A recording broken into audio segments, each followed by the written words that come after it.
Welcome, everybody, to our August lunch bunch. We're delighted that you are here. We've got a great group today. I see a lot of familiar staff names. I see some folks from around campus. And of course, I see alumni who've connected from near and far. And I think, Mon, you win the prize because you're calling in from Oman. And what time is it there? 10:05. At night. So, yeah. Okay. Special welcome to you for staying up. Thank you. Thank you. And joining us. Yeah. For those of you that I don't know or I haven't met, my name is Ruth Jones, and I work for the Minds Foundation, and I manage many of our alumni programs and our volunteers. And we are excited to be continuing this Lunch Bunch program. It's been around now for upwards of 30 years. Rod can probably correct me on that, and Dick, you too. We've been at this for a while, and of course, starting this past spring now, we are now virtual. So we are recording these as we go forward.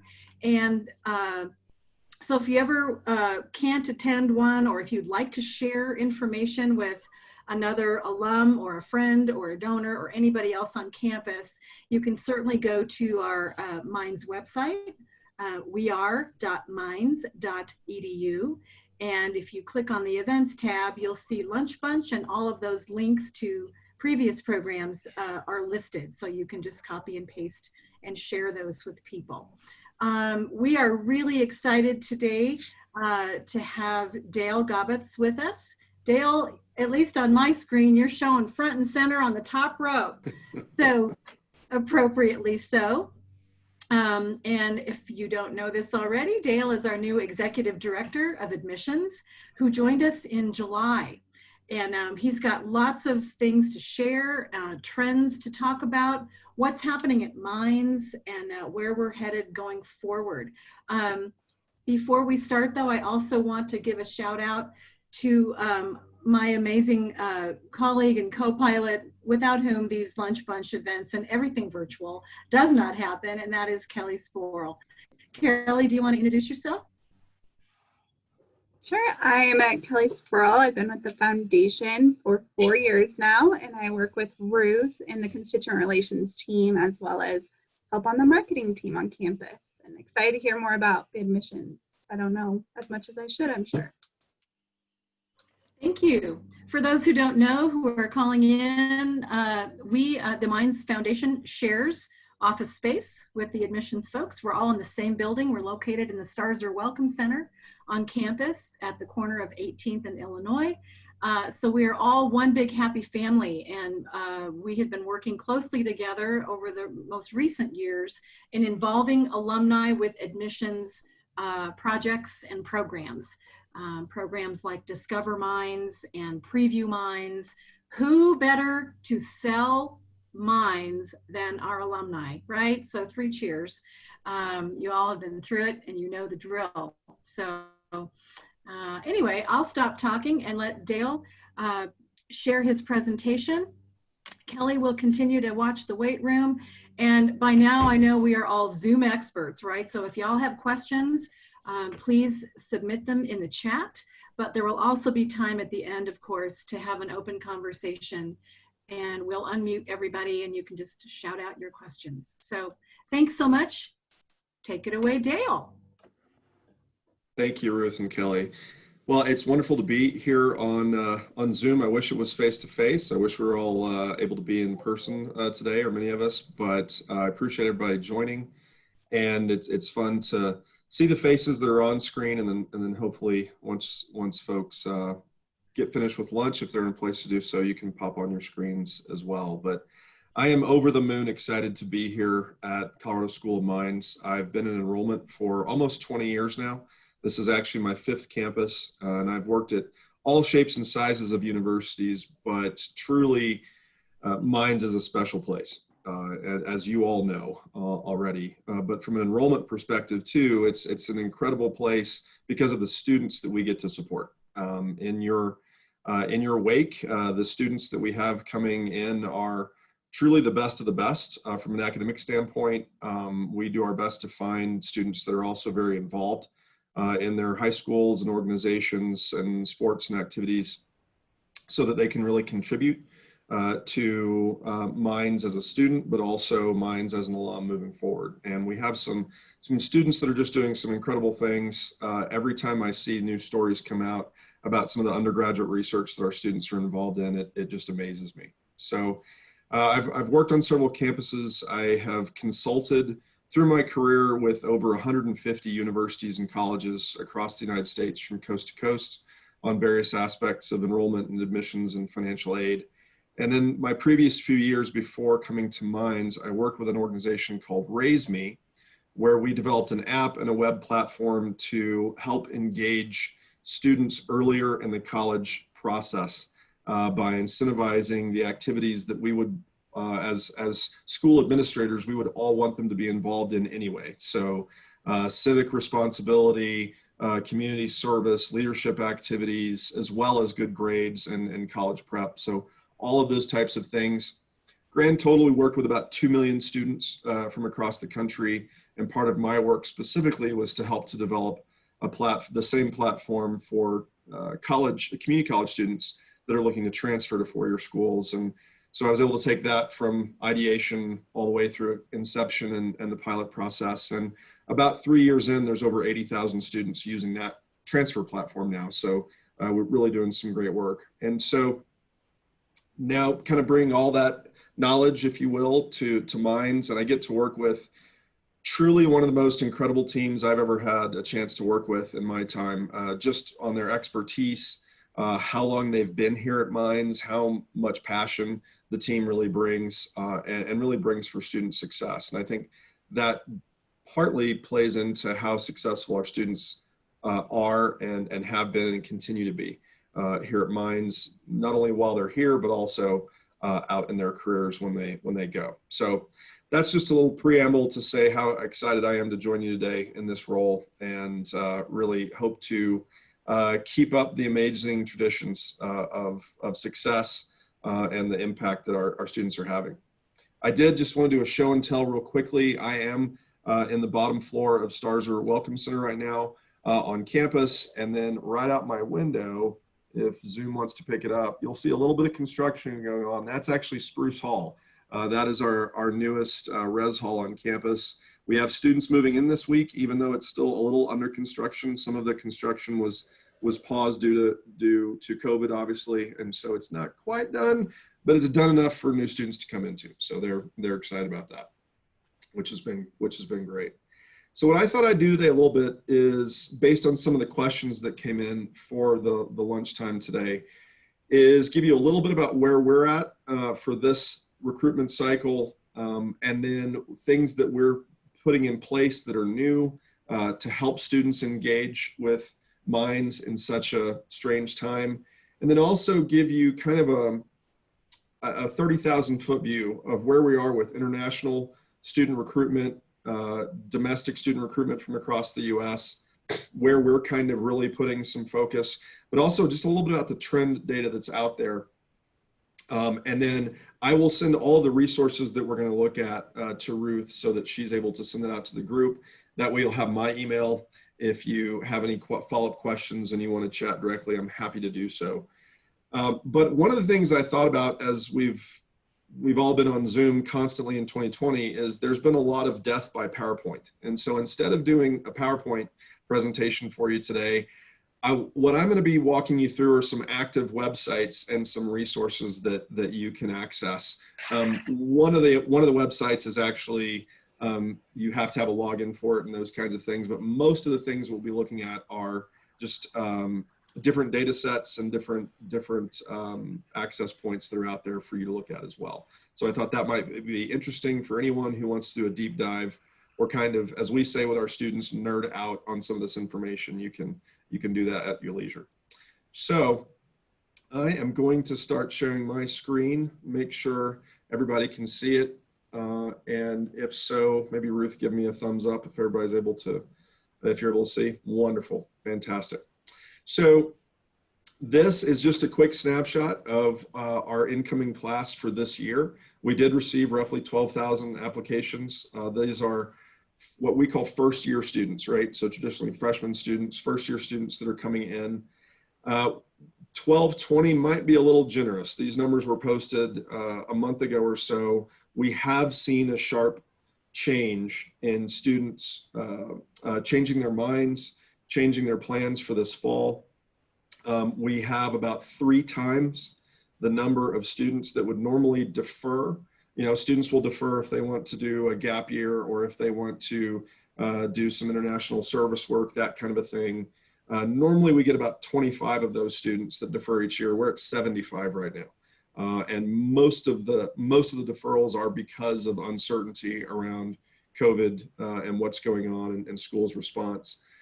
So this number will probably be coming in a little bit lower than that. Last year we had about 100 to 150 more students come in as first-time students than we're going to this year. Part of that was by design, and of course I've only been here since July, so I'm still getting up to speed on a lot of these things, but we sort of over-enrolled last year, and it was a bit of an issue with some of the space and everything. We are, because of COVID-19, actually limited space now. We're only at about 80 to 85% capacity by design so that we have safe spaces in case students do test positive, those kinds of things throughout the fall. So we're working with all the different offices across campus quite closely. Middle 50% is something that we look at quite a bit, and this is definitely an issue that's come up in several of your questions before today, and that's about being test optional admissions for this next fall. We'll definitely talk about that and what that's going to look like. But one of the ways that we look at our incoming students traditionally is sort of a middle 50%. So if we take, you know, the incoming class and we carve out that middle, you know, bottom 25th percentile to top 75th percentile, what is the range of the scores? And that range is a 1330 to a 1470 on a 1600 scale from the SAT, and a 29 to 33 out of a possible 36 on the ACT. So we'll look at how many students actually score in this type of range in a minute. We'll actually look at some of the national data. As you might expect, it's not very many. So we're still bringing a tremendous academically prepared class. Average GPA is somewhere between a 3.8 and a 3.9 each year. So again, the grades coming in are very high, especially with the type of preparatory coursework that students are taking before they get here, quite high. And then each year we have about 170 incoming transfer students. We quite frankly don't have a lot of room for transfer students, but that is something we want to look at over time because we believe, especially with serving local students and students across Colorado, that we are missing some bright minds that we would like to bring here. So that will be an expanded conversation over time. One of the things with our team, between our admissions counselors, our systems team and data team, our graduate recruitment staff, and all the work they're doing, we have a team of a little over 20 full-time staff. And then we have tons of students that are working with us in ambassador roles and behind the scenes and working with special programming. So it's a pretty large group, but everybody has multiple tasks. So one of the discussions we were having internally this morning is how much actual time does each team member spend on recruitment specifically, and then how much are other different tasks across the spectrum of the whole admissions landscape now. So that's kind of something we're talking about internally. But quite frankly, a lot of great work is done.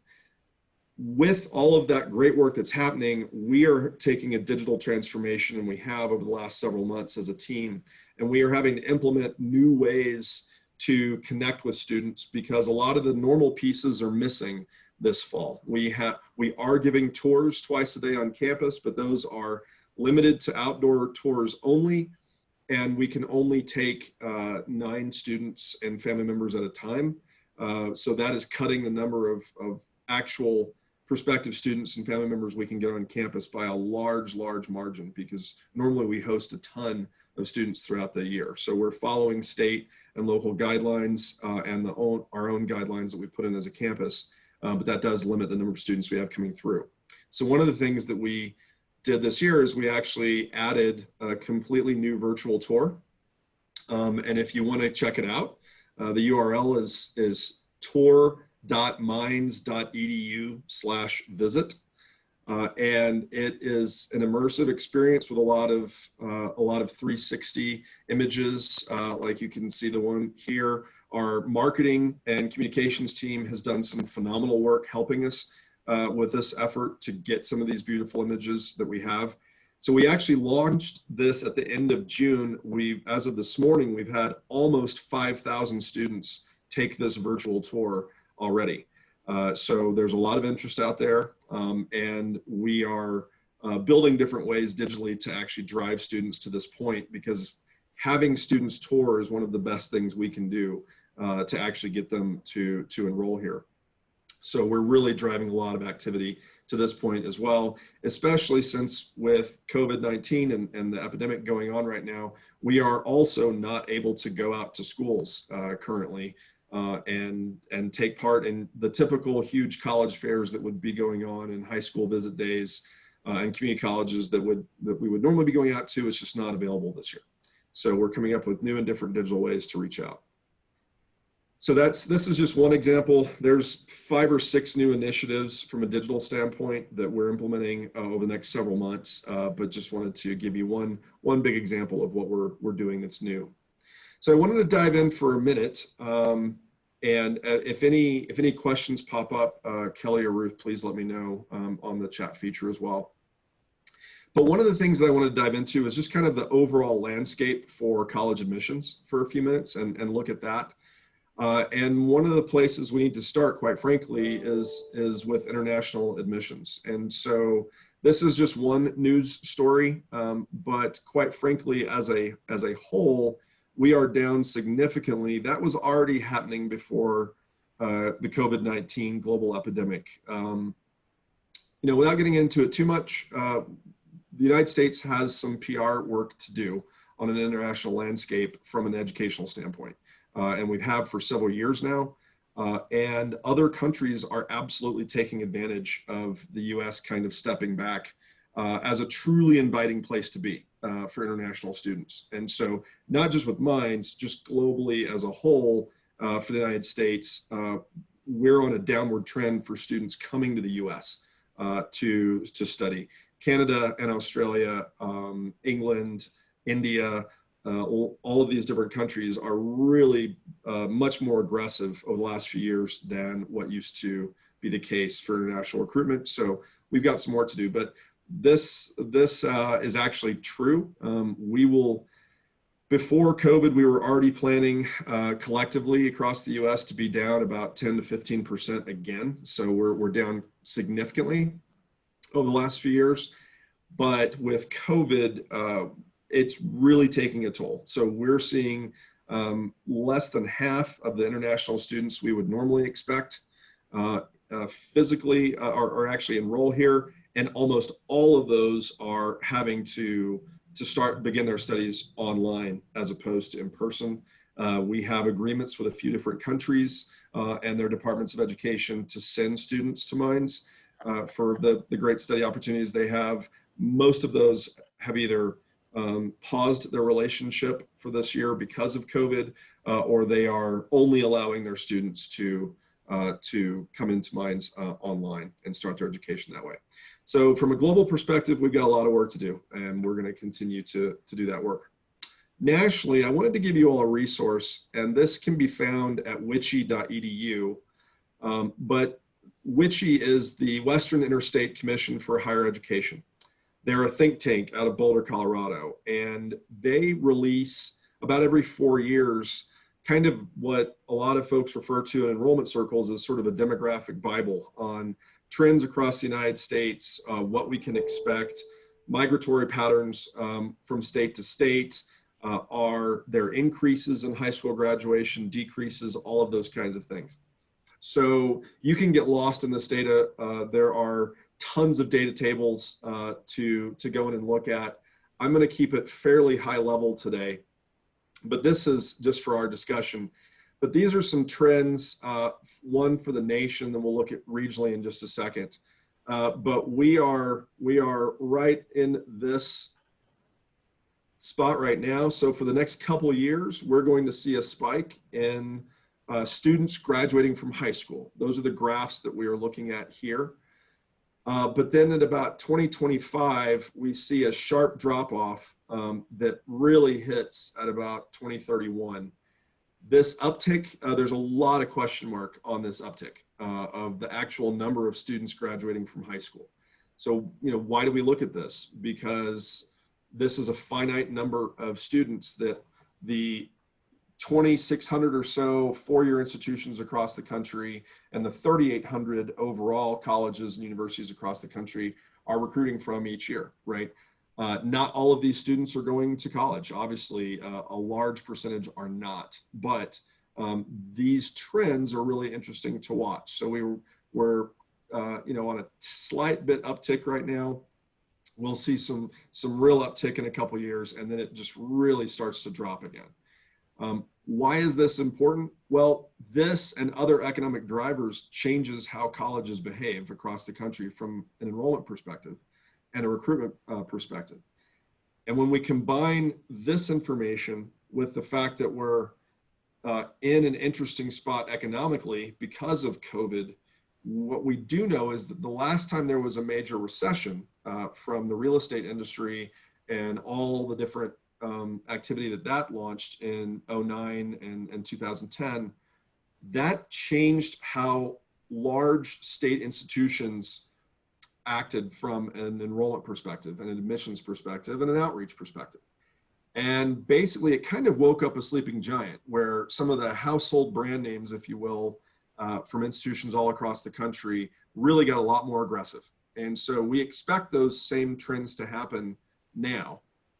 What's also interesting is if those schools are trying to grow, which many of them are, they're not typically trying to grow in social sciences and in areas like education, although we really need teachers in the worst way, but they're trying to grow in STEM fields. So they're trying to grow in areas that are the specific fields that Mines is such a great provider of. But that means our competition just ratchets up quite a bit. What you'll also see is over this trend, the change in graduation rates by different ethnicities. And I think this is important because as Mines is continuing to be a great source for all of our corporate partners to recruit from, what we keep hearing, and through talking through our career services department, what we keep hearing is that many of our corporate recruitment partners are looking for more and more women to go into these fields and more diverse students to go into these fields. That means that the competition just ratcheted up again because most of the different ethnic groups are actually not growing. You can see the totals of the numbers, they're probably pretty small, but Anglo students are dropping off considerably. The only real group that has significant growth at a large rate is the Hispanic population. And so we have to be really good providers and support for this population, more so than we have been historically, because that's the growing population, right? So it's just kind of a numbers game. So that's something that we have to think about on a continual basis as we continue to bring in high quality students academically and academically prepared students. So this is something we look at a lot. For the sake of time, we won't dive into the state by state or regional data, but it is here. And if you would, if you'd like to come back later, I'll make sure Ruth has this resource as well. So when we're looking at all these numbers, what does this mean for our strata of students? So this is College Board. This is the company that provides the SAT. They also do advanced placement classes in high schools, so AP classes. And so what I've done here, and I won't go through too much in depth, but just try to keep it a high level. For the class of 2020, looking back this last, with this incoming class, 2.3 million students were in some way, shape, or form in the College Board database overall. And so if we look at framing or lowering the number of students that we're looking at by certain activities, one of the biggest things that we've looked at traditionally is to look at which students have taken the SAT successfully. And so if you remember, that bottom 50% was a 1330 on the SAT for our incoming students. So if we just use a 1300 and then a 1600 as the top score, and we update this, we've just gone from, all right. I have no idea what it just did. Let's try and refresh that.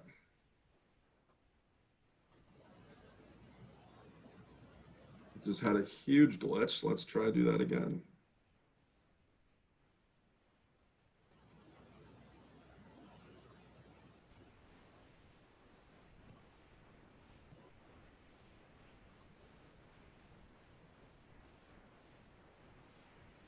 Okay, so we just went from 2.3 million students that are in the database to less than 200,000 students. About 7% of the overall test takers in their database have scored at least a 1300 on the SAT. And this is of all students in the 2020 class. And then if we look at some of the different demographics, these groups that are points of pride for the institution that we are trying to recruit, if we look at students that are female, interestingly enough, it actually drops by over half. So there are more female students taking the SAT, but when we get to that top echelon, it actually flips, and about 40% of students are having or achieving this score. So less than 80,000 students are female, and in this range, so about 3% of test takers overall. But if we go back and look at a different thing, and this is in the news right now because of what's going on with Yale and the Department of Ed, or Department of Justice and everything. But there are some different ways where we're just trying to make sure we have a diverse population so that all students have that great experience of working with students from different populations while they're in college, because they're going to go work with students of different populations when they graduate, right? So this is something that we look at, and interestingly enough, when we start to look at students that are in different categories of ethnicity, and we calculate this out, it's about 1% of all test takers across the country have scored that are in diverse populations and have scored at least a 1300 on the SAT. Why is this something that we would want to look at? Well, this means, quite frankly, out of the 2,600 four-year institutions across the United States, if the students are in this category, then that means they're probably being offered huge scholarships from other schools across the country, right? Or in most cases, or in many cases, full rides to schools across the country. So what that just means, we have to really put our best foot forward and communicate with these students early and often to make sure that Mines is their top choice when it comes time to make a decision on their university. But I think it's also, I will say this should kind of be a point of pride too, in that Mines truly is going after to recruit the best and the brightest minds from across the nation. To think about our average incoming class is in the top top 5% of all students across the US. It's really truly a point of pride, but it also is a double-edged sword, because it means we're trying to recruit the same students that every other school is across the country. So with this, we spend a lot of time on test score because we have so much data around that, but we are moving to test optional along with the rest of the Colorado system this year. But I wanted to give you a resource on this, and that resource is fairtest.org. This website has been around for quite some time. It's got all kinds of data and articles and editorials around colleges being test optional and test blind, all those different pieces. What really happened due to COVID is many schools moved from requiring a test score to being test optional this year. And the biggest reason for that is that many students will not have the ability to take a test this year. We're already seeing from both the College Board and ACT, test taking through this point in the cycle or this point in the year is down well over 30%, and in some parts of the country over 40%. So it is having a huge impact on students' ability to actually functionally take a test or one of these assessment tests. And that was the big reason for going test optional. What we don't know is how hard will it be to put the genie back in the bottle once all of these schools are test optional. So how many of the schools that move to test optional for this cycle will revert back to requiring a test score next year, or will competition and what other schools are doing across the country really force schools to actually stay test optional, or as some may just choose to, right? So what we do know is that last year at this time, there were just over 1,000 universities and colleges that were test optional. So now we can see it's actually over 1,450. About 2 months ago, this list was at 1,200. So we actually had some change just in the last couple months. It's really ratcheted up. So again, there's about 3/5 now of all campuses across the country have moved to test optional. Others were already test blind. But one of the big steps that we've taken that truly benefits students is that Mines for this year will be test optional, not only from an admissions perspective, but also from a scholarship perspective for our merit scholarships. And the reason why that's important is if we tell students they can get in, but we don't provide the financial support for a lot of these students, they are not going to be able to come to Mines. Mines no longer is a real option for them. And so the scholarships become really important. Some of our peer institutions move to test optional for admissions, but not for scholarships. That makes it really tough for students, especially if they aren't able to take a test this year. So I really believe we did the right thing. It causes several other extra steps in the admission process internally, but we all believed it was the right thing to do. And I applaud our executive leadership team for allowing us to take that step.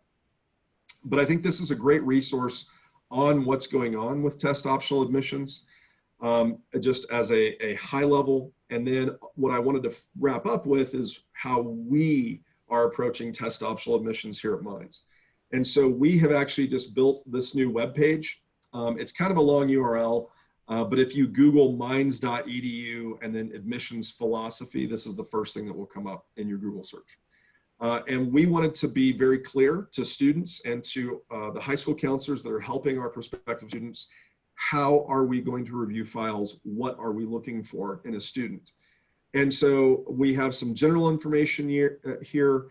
Obviously, the high school transcript will be a big driver, but it's not all about the GPA. In fact, we will be running some data over the next couple of years to see if GPA is really as significant as the rigor with which they build their college preparatory activities in high school.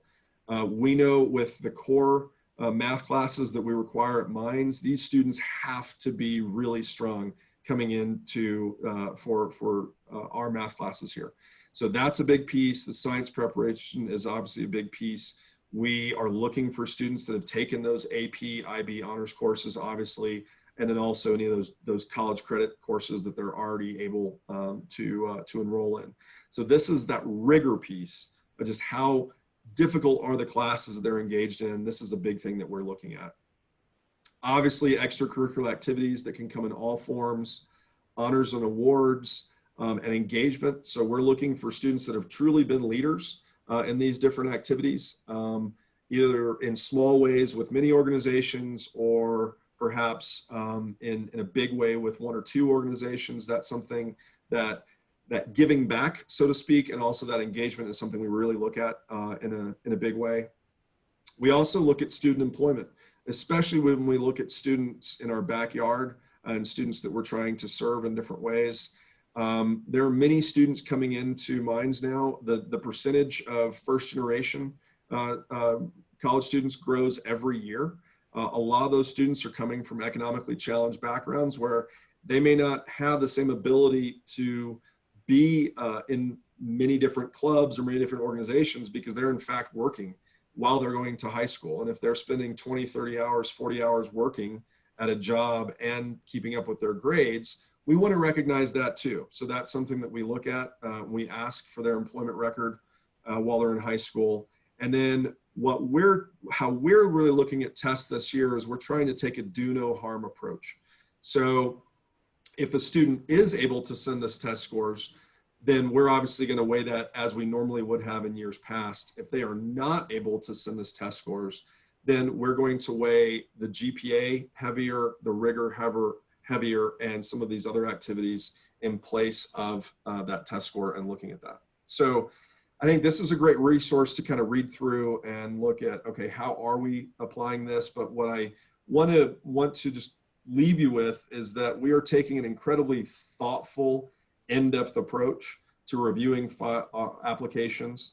And what this has led to over the years is we consistently have somewhere in the range of 92 to 94, 95% of students that come in as first year students. They're coming back for their sophomore year. And even through COVID, we expect that same result this year. So over 9 out of 10 students that begin at Mines are coming back successfully. And that's one of the markers we look at to see, are we admitting the right group of students? Are we bringing the students that can be successfully through this rigorous process at Mines? And so the data would bear out year over year over year, we can say yes. And obviously that's not just who we're admitting, but that's also all the great support systems that we have here at campus once we get here. And we have added on to those significantly over the last several years.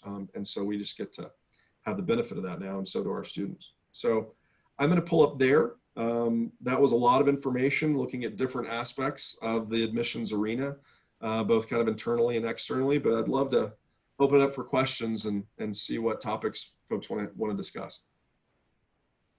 I see that there's quite a few questions in the chat, but I just have a really quick one before we delve into those. How long do you think that we will be in a test optional mode? A couple years, 3 years, forever? What? Do you have any sense for that? I guess maybe that's not a fair question. I wish I had a good answer for that question. I really do. I'd probably buy a few lottery tickets if I knew the information for that.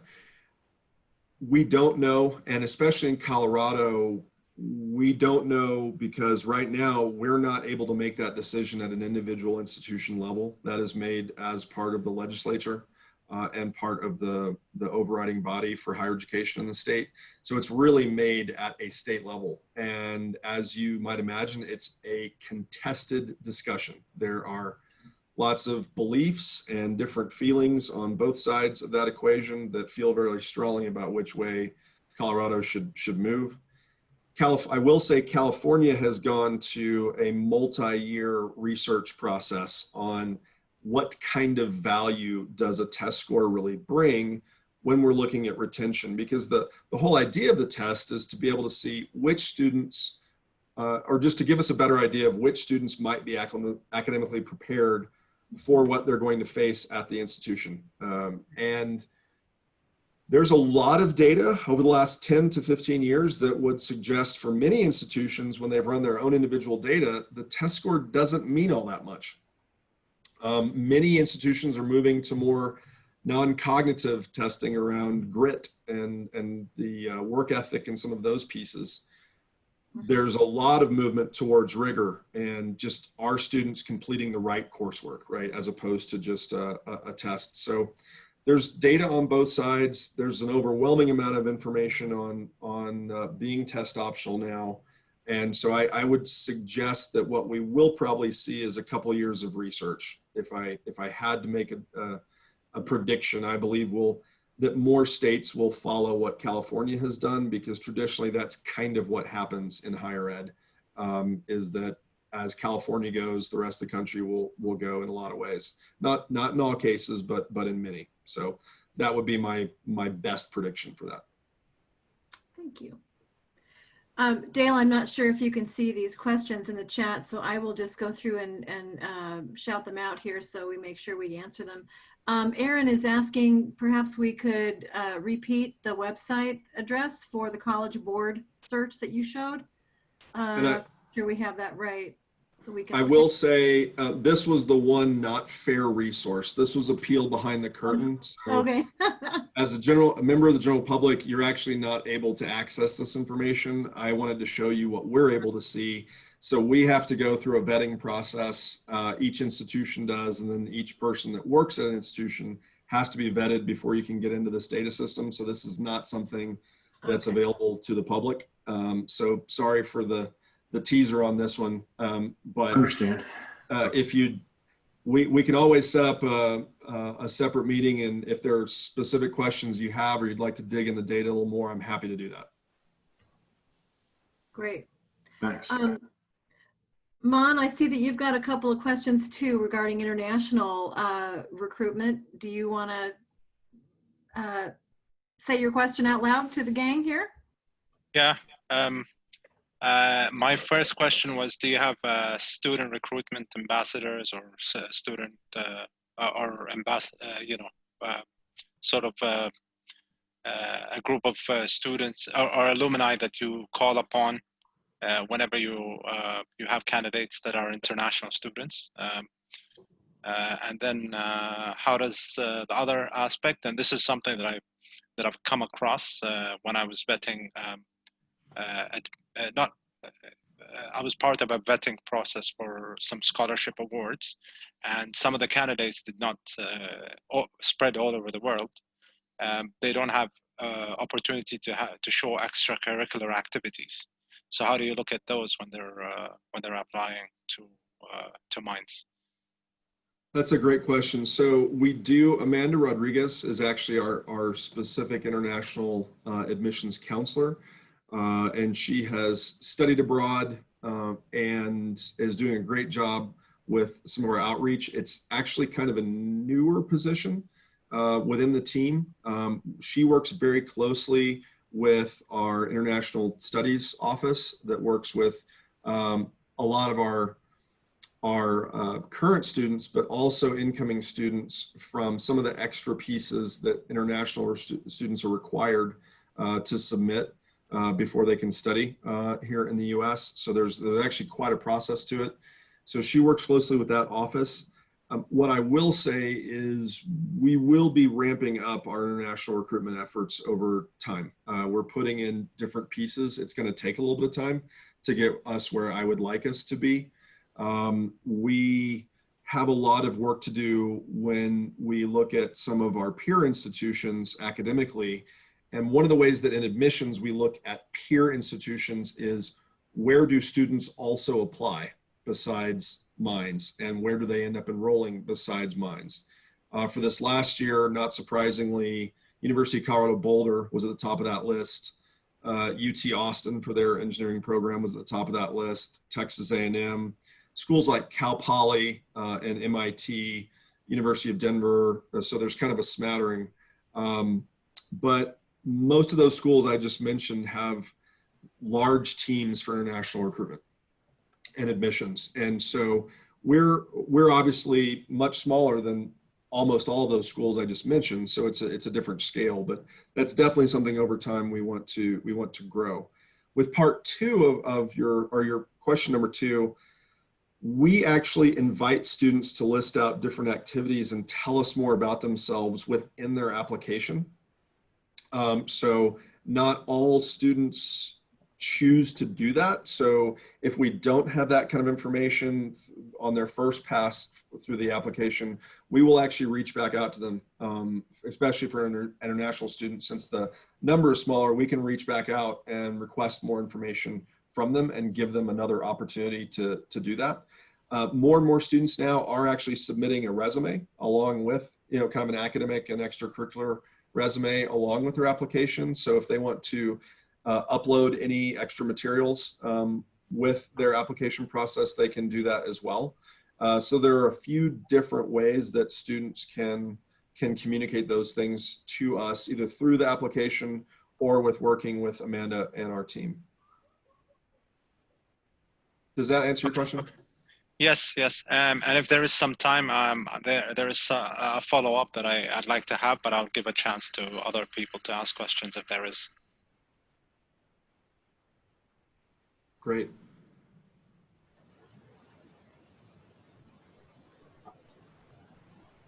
Everyone else is either on more mute or I've just bored them to death with admissions data and information, one of the two.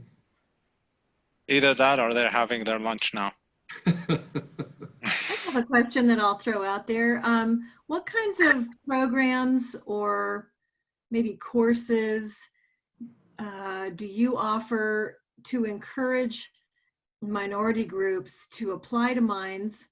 And then, you know, do you, gosh, what am I trying to say? Do you look at those applications differently? You know, there has to be a fairness to the whole process, but I know that we offer for maybe students who are kind of on the bubble, who may not have the score or the GPA, or they're just not quite there, but they show great potential. There are summer programs or courses they can begin in that will kind of bring them up to speed. Do you know what I'm saying? What Absolutely. do we offer to encourage those groups? Yeah, so we're kind of taking a two-pronged approach right now, because as this fall has been crazy from, you know, a global perspective, a national perspective, not just a college admissions perspective, but it's truly been crazy. All of our normal data targets have been thrown off wildly. So in some senses, a lot of our work is a strategy and data-driven perspective. Those are kind of thrown out the window this year. And so we're trying to do a lot more outreach and follow-up than might normally happen to make our numbers a little more certain. So with that happening this fall, we actually believe that next fall will be even crazier at this point. We don't know what to expect because it's beginning so differently, and we don't know what COVID is going to do over the next 6 to 9 months, or our response. We certainly don't know what our response will be. So all of those different things are playing into just wild speculation for what this next fall is going to look at. So we're spending a lot of time and focus, an unusual amount, on this next fall 2021, to make sure we bring in an appropriate class in size and in every aspect for Mines. But then what we're also beginning is work that we're loosely calling grow our own ore diggers, because what we see is that if students don't start preparing with the correct math levels, the correct science levels and courses in early stages of high school, and in some cases middle school, they may want to come to Mines when they're seniors in high school, but they're just simply not prepared for what they're going to face here. And the last thing we want to do is bring in students that are just going to flop, right? We don't want that for anyone. That's a bad experience for everybody. So some of the work that we're beginning is working with local groups like the Denver Scholarship Foundation that works specifically with Denver Public Schools. Out of their 18 high schools, from a budget perspective, they're only able to work with about 6 schools from an early point. And they call them future centers. So we're actually taking some steps forward to work very closely with those future centers, starting at the freshman year in high school at a different level than we ever have before as an institution. We also work hand in hand with different departments that have their own early outreach, different works. Like our petroleum engineering group is working with Chevron. Chevron has funded several students to take an exploratory petroleum engineering course while they're still in high school here at Mines. So that's some great, a campus corporate partnership. A great example of that. Our computer science program puts on summer camps for, especially for students that may be coming from disadvantaged backgrounds. They work with hundreds of students each summer. Now, obviously that looked different this year because of all of the epidemic issues that were going on, but they have some great work. We put on our own summit programming with some special funding we get from the state. So those are just a few. If we come back a year, I promise I'll know more of what we're doing, but that's what we've picked up so far. But there is a lot of work being done, and a more focused approach for connecting with these students at an earlier place so that we can start doing the work there and make sure that by the time they're a senior, we're a viable choice because they've done the prep work, right? And we believe if we've engaged with them all along the way, then we're going to see some great numbers of those students coming to Mines as well. So that's kind of a two-pronged approach that we're doing overall. Awesome. Thank you.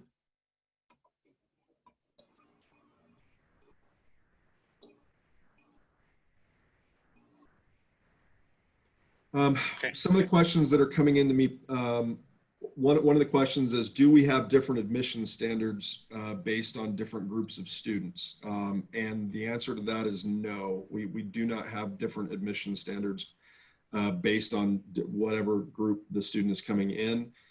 We do have some special scholarship funding that is targeted towards some different demographics of students based on what donors have given to the institution, right? So we do have some things like that. So for some different groups, we have more money basically to attract them to come to Mines than we do other student groups. But we do not have different standards for different groups. That's part of why the early outreach is so important.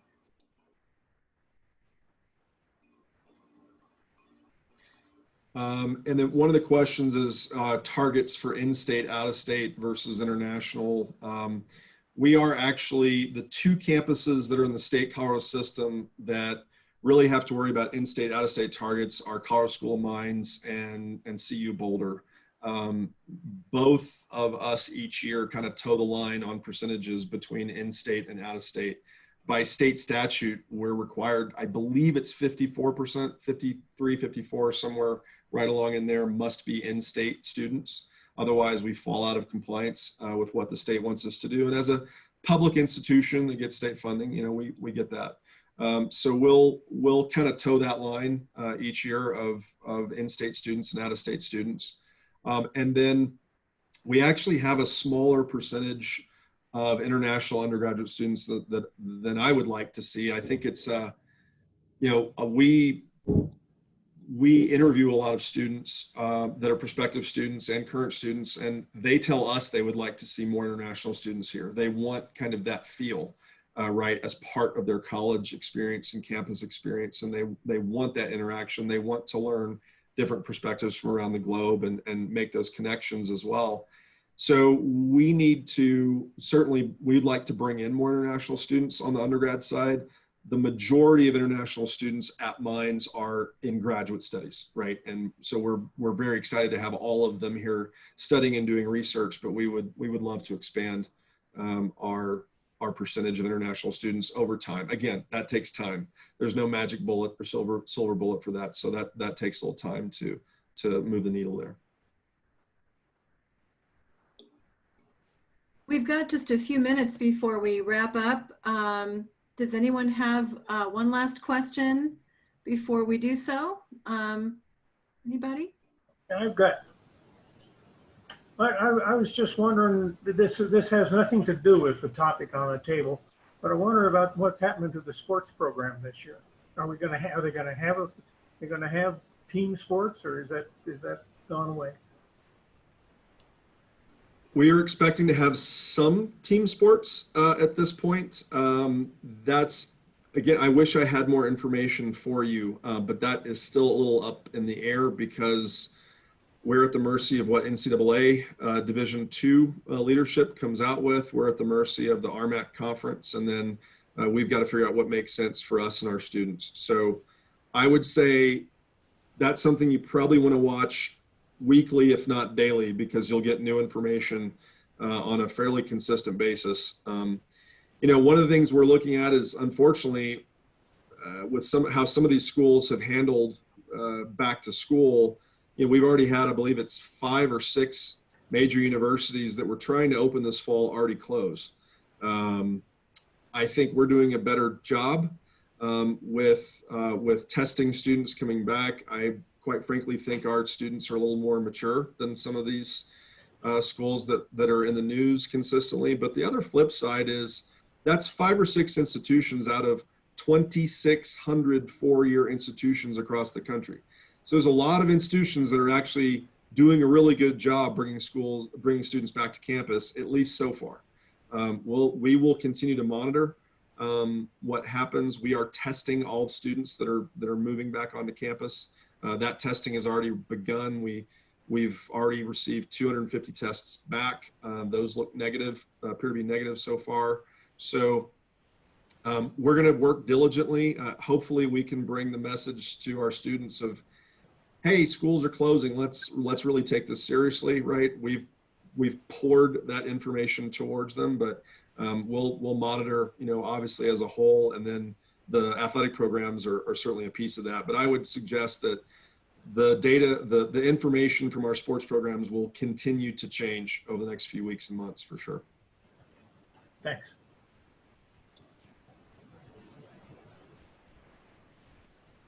Okay, well, we are at time, and I wouldn't be doing my job unless I put in a plug for next month's program too.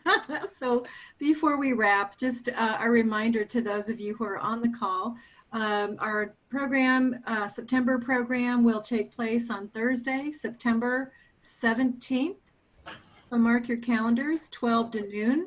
And the focus of that program will be Mine's sorority and fraternity programs.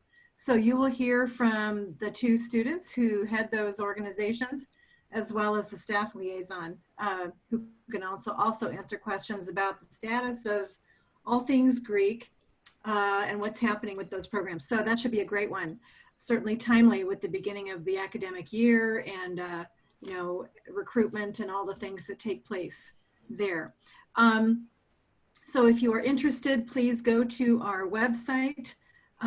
Again, weare.mines.edu. I think I see a lot of regulars on the call today, so you know where to go, but please do register. That will ensure that you receive the link for the event.